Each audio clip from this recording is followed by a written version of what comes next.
this is a fucking weird moment. Right. Because we did set visits together. Yeah. And round tables and everything else. And now you are on the other side. It was very weird. So I'm so curious. What did you, because you've been where I'm sitting, and now you're at Blumhouse and you're in the machine. You know how the cookies are made. Yeah. What has really surprised you that you didn't really expect sitting on this side that you now learned being over there? Oh, that is a great question. How hard it is to make a movie, man. Like, honestly, like I feel when I was in the world of journalism and when I was running the website and working for Fangoria, I knew it was difficult to make a movie, but I didn't know how truly hard it was to make a movie. Like to get it off the ground, to, you know, be waiting over a weekend for a cast to read it and hope that they're going to be involved. From getting on set and discovering all the hurdles that you could be thrown. Like there's so many people that work on a movie and they're all putting their heart and soul into it. And so when I look back at like maybe something I had written in Fangoria, like a review or something, and I was like, man, I was really tough on this because I bet they had a difficult time making, like I can look at a movie now and go, I bet this scene was incredibly tough to pull off because of this, this, and this. And listen, like it all starts with story. If the story's not great, then, you know, that's an inherent problem. But it's just more respect for everybody on the other side of the camera, you know, behind the camera, I should say. Like there's just so much hard work and so many incredibly talented people that are just rolling up their sleeves, getting in there, believing in your story. And that's the thing. We love people who are, you know, volunteering to tell a scary story. And I've equated it to like kind of putting on a carnival. Like we're all people that are there going from town to town, bringing this show and bringing the talent, and we're all putting up the tents and rolling out the, you know, everything. And hopefully we all hope that the audience loves it, you know? And even if they don't, it's like I still reflect on everybody who put in their hard work and I still respect all of that. They're incredible. You've been at Blumhouse now, I want to say 6 years. I could be wrong about that number. 8 years. I apologize. Oh, yeah. What is the thing that you've been, is there a project or two projects this whole time you've been like, we've got to make this? We've made them. That's what. Yeah, we've made them. I mean, like Halloween was a huge one. And I would say it's a balance between,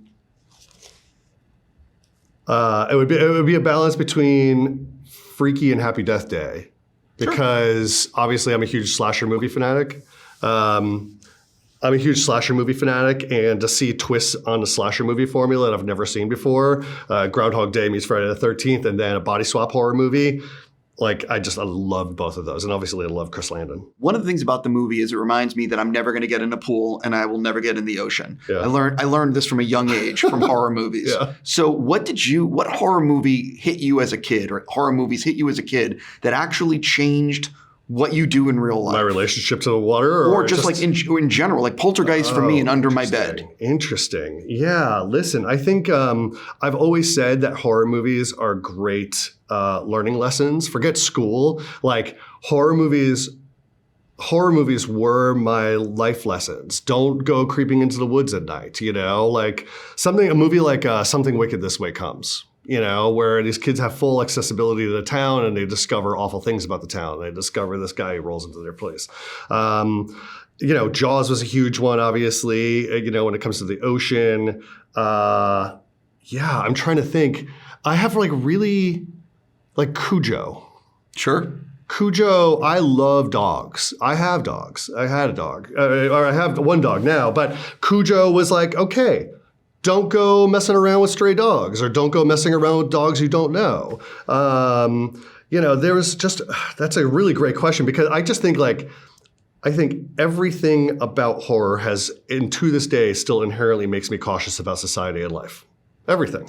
Everything I've seen in a horror movie, I inherently am on edge. And that's not like I'm like a stress ball. It's just like, oh, I'm more attuned. If I'm in this crowd scenario, I'm more attuned. I'm looking for exits.